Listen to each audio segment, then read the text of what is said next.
To determine the relative position of objects under water, dash survey is used. So option A, marine survey. Option B, cadastral survey. Option C, mineral survey. Option D, land survey. First option നോക്കാം, that is marine survey. Marine survey എന്ന് പറഞ്ഞാൽ പ്രധാനമായും മീൻ see ലെവലിനെ determine ചെയ്യുക, അതേപോലെ water ബോഡീസിന്റെ depth കണ്ടുപിടിക്കുക, oceanic boundaries set ചെയ്യുക, ഇതെല്ലാമാണ് marine സർവേയിൽ പെടുന്നത്. ഇനി രണ്ടാമത്തെ കെഡാസ്ട്രൽ സർവേ എടുക്കാം. കെഡാസ്ട്രൽ സർവേ എന്ന് പറഞ്ഞാൽ പ്രധാനമായും പ്രോപ്പർട്ടീസിന്റെ ബൗണ്ടറീസ് ഫിക്സ് ചെയ്യുക, ഏരിയ കാൽക്കുലേറ്റ് ചെയ്യുക, ഇതുപോലുള്ള കാര്യങ്ങളായിരിക്കും ചെയ്യുക. മിനറൽ സർവേ എന്ന് പറഞ്ഞാൽ മിനറൽ വെൽത്ത് കണ്ടുപിടിക്കാനായിട്ട് കണ്ടക്ട് ചെയ്യുന്ന സർവേ ആണ് മിനറൽ സർവേ. ലാൻഡ് സർവേ എന്ന് പറഞ്ഞു കഴിഞ്ഞാൽ ലാൻഡിൽ കണ്ടക്ട് ചെയ്യുന്ന എല്ലാ സർവേയും നമ്മൾ ലാൻഡ് സർവേ എന്ന് പറയാം. എക്സാമ്പിൾ ആയിട്ട് നമുക്ക് കെഡാസ്ട്രൽ സർവേ എന്ന് പറയുന്നത് ലാൻഡ് സർവേക്കകത്ത് വരുന്ന കാര്യമാണ്. അതേപോലെ മിനറൽ സർവേ എന്ന് പറയുന്നതും ലാൻഡ് സർവേയിൽ തന്നെ വരുന്നതാണ്. സോ ഇവിടെ ഓപ്ഷൻ എന്ന് പറയുന്നത് correct answer option A, marine survey. Next question. In an underreamed pile, a bulb can increase the bearing capacity of soil up to dash percentage. Option A 10, Option B 20, Option C 30, Option D 50. Underreamed pile എന്ന് പറഞ്ഞാൽ സാധാരണയായി week സോയിലിൽ കൊടുക്കുന്ന type of പൈലാണ്. അണ്ടർറിംഡ് pile എന്ന് പറയുന്നത് board cast in situ പൈലായിട്ട് പറയാറുണ്ട്. അതായത് pile cast ചെയ്യുന്നത് സൈറ്റിൽ തന്നെ ഒരു ബോർ ഹോൾ കുഴിച്ച് അതിനുള്ളിൽ കോൺക്രീറ്റ് ഫില്ല് ചെയ്താണ് അണ്ടർറിംഡ് പൈൽ കാസ്റ്റ് ചെയ്യുന്നത്. ഈ അണ്ടർറിംഡ് പൈലിന്റെ പ്രത്യേകത എന്ന് പറയുന്നത് ആ പൈലിന്റെ ഒരു എൻലാർജ്ഡ് പോർഷൻ ഉണ്ട്. ഈ എൻലാർജ്ഡ് പോർഷനെയാണ് ബൾബ് എന്ന് വിളിക്കുക. ബെയറിംഗ് കപ്പാസിറ്റി കൂട്ടാൻ സഹായിക്കുന്ന ഒന്നാണ് ഈ ബൾബുകൾ. സോ ബൾബുകളുടെ എണ്ണം കൂടുന്നതിനനുസരിച്ച് ബെയറിംഗ് കപ്പാസിറ്റിയും കൂടുന്നു. ഒരു ബൾബ് കൂടിയാൽ അതിനനുസരിച്ച് ബെയറിംഗ് കപ്പാസിറ്റി ഓഫ് സോയിൽ എന്ന് പറയുന്നത് it will be increases by 50%. 50% വെച്ചായിരിക്കും ഒരു ബൾബ് അഡീഷണൽ ആയിട്ട് കൊടുത്താൽ ബെയറിംഗ് കപ്പാസിറ്റി കൂടുന്നത്. സോ ഓപ്ഷൻ ഡി ആണ് answer. Next question. Slab or sheet of wood used to cover roof. Option plank, plate, shingle, slate. റൂഫിനെ cover ചെയ്യാൻ ഉപയോഗിക്കുന്ന സ്ലാബ് അല്ലെങ്കിൽ വുഡിന്റെ ഷീറ്റിനെ പറയുന്ന പേര് എന്താണെന്നാണ് ചോദിക്കുന്നത്. സോ അതിന് ഉത്തരമാണ് ഷിംഗിൾ. സോ നമ്മുടെ answer option C. Next question. A polygon having 9 sides is. Option A decagon, option B nonagon, option C hexagon, option D octagon. Polygon എന്ന് പറഞ്ഞാൽ അറ്റ്ലീസ്റ്റ് 3 സൈഡിനേക്കാൾ കൂടുതലുള്ള ഏതൊരു ജോമെട്രിയെയും നമുക്ക് പോളിഗൺ എന്ന് വിളിക്കാം. സൈഡിൽ കാണിച്ചിരിക്കുന്ന ടേബിളിൽ ഓരോ പോളിഗണിനും എത്ര നമ്പർ ഓഫ് സൈഡ് ഉണ്ട് എന്നും കാണിച്ചിട്ടുണ്ട്. ആദ്യം നമുക്ക് ഫസ്റ്റ് ഓപ്ഷൻ ആയ ഡെക്കഗൺ നോക്കാം. ഡെക്കഗൺ എന്ന് പറഞ്ഞു കഴിഞ്ഞാൽ പ്രധാനമായും 10 സൈഡുകളാണ് പോളിഗണിനുള്ളത്. ഇനി നൊനഗൺ ആണെങ്കിൽ പോളിഗണിന് 9 സൈഡ് ആയിരിക്കും. ഹെക്സഗൺ ആണെങ്കിൽ 6 സൈഡുള്ള പോളിഗണിനെയാണ് ഹെക്സഗൺ എന്ന് വിളിക്കുക. ഒക്ടഗൺ എന്ന് പറഞ്ഞു കഴിഞ്ഞാൽ 8 സൈഡുള്ള പോളിഗണിനെ നമുക്ക് ഒക്ടഗൺ എന്ന് വിളിക്കാം. സോ നമ്മുടെ ആൻസർ ഇവിടെ option B nonagon. The next question. The sides of each trimmed drawing sheet are in the ratio 1:√2, 1:√3, √3:2, 2:√3. ഇതിനുള്ള ഉത്തരം നമ്മളുടെ മുൻ ചോദ്യങ്ങളിൽ പറഞ്ഞിരുന്നതായിരുന്നു. സോ ഒരു ഡ്രോയിങ് ഷീറ്റിന്റെ സൈഡിന്റെ റേഷ്യോ എന്ന് പറയുന്നത് 1:√2. ഡ്രോയിങ് ഷീറ്റിന്റെ സൈസ് പറയുന്നത് സാധാരണ വിഡ്ത് വെച്ചും പിന്നെ ലെങ്ത് വെച്ചുമാണ്. സോ റേഷ്യോ എന്ന് പറയുന്നത് 1:√2 ആണ്. Next question. An angle less than 90 degree is. Obtuse angle, right angle, acute angle, both A and B. ഒരു ആംഗിളിന്റെ വാല്യൂ 90 ഡിഗ്രിക്ക് ഈക്വൽ ആണെങ്കിൽ അതിനെ നമുക്ക് റൈറ്റ് ആംഗിൾ എന്ന് വിളിക്കാം. ഇനി ആംഗിളിന്റെ വാല്യൂ ലെസ് ദാൻ 90 ഡിഗ്രി ആണെങ്കിൽ അതിനെ അക്യൂട്ട് ആംഗിൾ എന്നും ഗ്രേറ്റർ ദാൻ 90 ഡിഗ്രി ആണെങ്കിൽ അതിനെ ഒബ്റ്റ്യൂസ് ആംഗിൾ എന്നും വിളിക്കാം.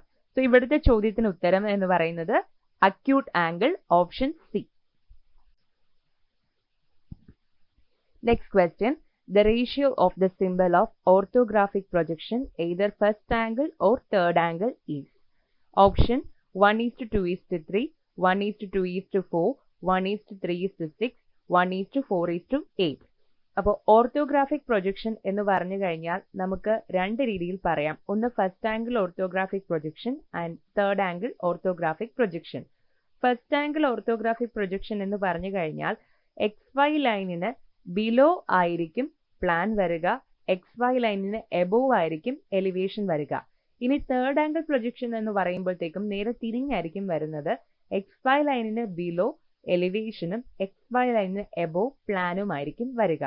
ഇനി ഈ രണ്ട് കേസ് ആണെങ്കിലും ഫസ്റ്റ് ആംഗിൾ ആണെങ്കിലും തേർഡ് ആംഗിൾ ആണെങ്കിലും ഓർത്തോഗ്രാഫിക് പ്രൊജക്ഷന് ഒരു സിമ്പൽ ഉപയോഗിക്കുന്നുണ്ട്. അതിന്റെ ഡയമെൻഷൻസിന്റെ റേഷ്യോ ആണ് ചോദിച്ചിരിക്കുന്നത്. സോ ഈ കാണിച്ചിരിക്കുന്നതാണ് ഫസ്റ്റ് ആംഗിൾ ആയാലും തേർഡ് ആംഗിളും ആയാലും ഉള്ള സിമ്പലിന്റെ ഡയമെൻഷൻ. സെയിം സിമ്പൽ തന്നെയാണ്, ചെറിയ മാറ്റം മാത്രമേ ഉള്ളൂ. സോ സിമ്പലിന്റെ ഡയമെൻഷൻ എന്ന് പറയുന്നത് 1:2:3 ആയിരിക്കും. അതായത് ഒരു ഫ്രസ്റ്റം ഓഫ് എ കോൺ ആണ് ശരിക്കും നമ്മുടെ സിമ്പലിന്റെ എലിവേഷൻ എന്ന് പറയുന്നത്. ആ ഫ്രസ്റ്റത്തിന്റെ ടോപ്പ് ഡയമീറ്റർ എന്ന് പറയുന്നത് 1 ആണെങ്കിൽ ബോട്ടം ഡയമീറ്റർ എന്ന് പറയുന്നത് ഇറ്റ് വിൽ ബി 3 ആയിരിക്കും. ഇനി അതിന്റെ ഒരു ഹൈറ്റ് എന്ന് പറയുന്നത് ഇറ്റ് വിൽ ബി 2. അങ്ങനെയാണ് റേഷ്യോ 1:2:3 വരുന്നത്. So option A. നെക്സ്റ്റ് ക്വസ്റ്റ്യനും ഒരു മാത്തമാറ്റിക്കൽ ക്വസ്റ്റ്യൻ ആണ്. 1 minus sin square 30 is equal to option 1 0 cos square 30 sin square 30. നമുക്ക് എല്ലാവർക്കും അറിയാവുന്ന ഒരു സിമ്പിൾ ഇക്വേഷൻ ഉപയോഗിച്ച് നമുക്ക് ഇതിന്റെ ആൻസർ കണ്ടുപിടിക്കാം. That is sin square theta plus cos square theta is equal to 1. ഇത് നമ്മൾ ട്രിഗ്നോമെട്രിയിൽ പഠിക്കുന്ന ബേസിക് ഇക്വേഷൻ ആണ്.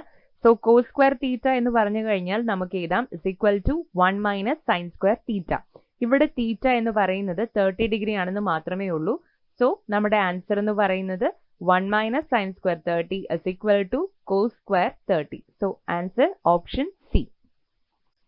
നെക്സ്റ്റ് ക്വസ്റ്റ്യൻ സർവേയിങ്ങിൽ നിന്നാണ്.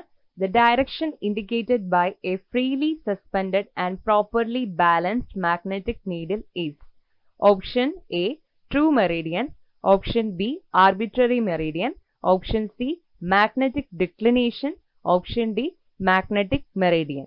സോ ഇവിടെ പ്രോപ്പർലി സസ്പെൻഡഡ് ആയിട്ടുള്ള ബാലൻസ്ഡ് ആയിട്ടുള്ള മാഗ്നറ്റിക് നീഡിൽ ഇൻഡിക്കേറ്റ് ചെയ്യുന്ന ഡയറക്ഷൻ എന്ന് ചോദിച്ചാൽ ക്വസ്റ്റനിൽ തന്നെ അതിന്റെ ഉത്തരമുണ്ട്.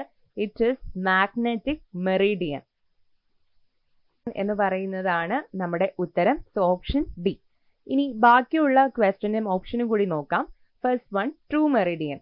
ട്രൂ മെറിഡിയൻ എന്ന് പറഞ്ഞു കഴിഞ്ഞാൽ ജോഗ്രഫിക്കൽ നോർത്ത് പോളിനും സൗത്ത് പോളിനെ തമ്മിലും അതേപോലെ നമ്മൾ നിൽക്കുന്ന പോയിന്റ് എവിടെയാണോ ആ പോയിന്റ് ഓഫ് ഒബ്സർവേഷനും തമ്മിൽ കണക്ട് ചെയ്യുന്ന ഒരു imaginary line on earth surface, അതിനെയാണ് ട്രൂ മെറിഡിയൻ എന്ന് വിളിക്കുക.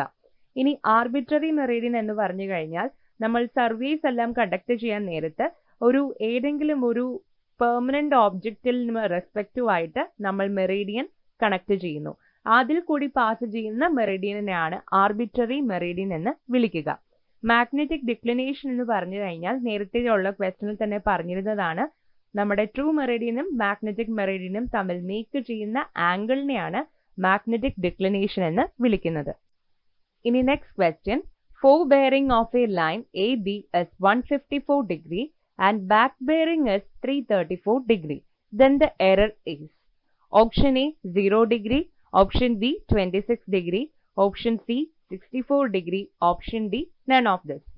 എറർ എന്ന് പറഞ്ഞു കഴിഞ്ഞാൽ ഫോർ ബെയറിംഗും ഒരു പോയിന്റിന്റെ ഒരു ലൈൻ എ ബി എന്ന് പറയുന്ന ലൈനിന്റെ ഫോർ ബെയറിംഗും ബാക്ക് ബെയറിംഗും കണ്ടുപിടിച്ചാൽ അത് തമ്മിലുള്ള ഡിഫറൻസ് എന്ന് പറയുന്നത് should be equal to 180 degree. ഇനി 180 ഡിഗ്രി അല്ല ഡിഫറൻസ് കിട്ടുന്നതെങ്കിൽ അതിനർത്ഥം അവിടെ ലോക്കൽ അട്രാക്ഷൻ കൊണ്ടുണ്ടാകുന്ന എറർ ഉണ്ട് എന്നാണ്. ലോക്കൽ അട്രാക്ഷൻ എന്ന് പറഞ്ഞാൽ ആ ഒരു ഏരിയയിൽ മാഗ്നറ്റിക് സബ്സ്റ്റൻസ് എങ്ങാനും ഉണ്ടെങ്കിൽ അതിനനുസരിച്ച് എറർ ഉണ്ടാവുന്നു. ഇതിനെയാണ് ലോക്കൽ അട്രാക്ഷൻ എന്ന് പറയുന്നത്. അപ്പോൾ നമ്മൾ ആദ്യം ചെയ്ത് നോക്കേണ്ടത് ഫോർ ബെയറിംഗിന്റെയും ബാക്ക് ബെയറിംഗിന്റെയും ഡിഫറൻസ് എടുക്കുക എന്നുള്ളതാണ്. So four bearing and back bearing difference എടുത്തപ്പോൾ നമുക്ക് 180 ഡിഗ്രി തന്നെയാണ് കിട്ടിയിരിക്കുന്നത്. സോ അതിനർത്ഥം there is no error. Therefore the error is 0 degree.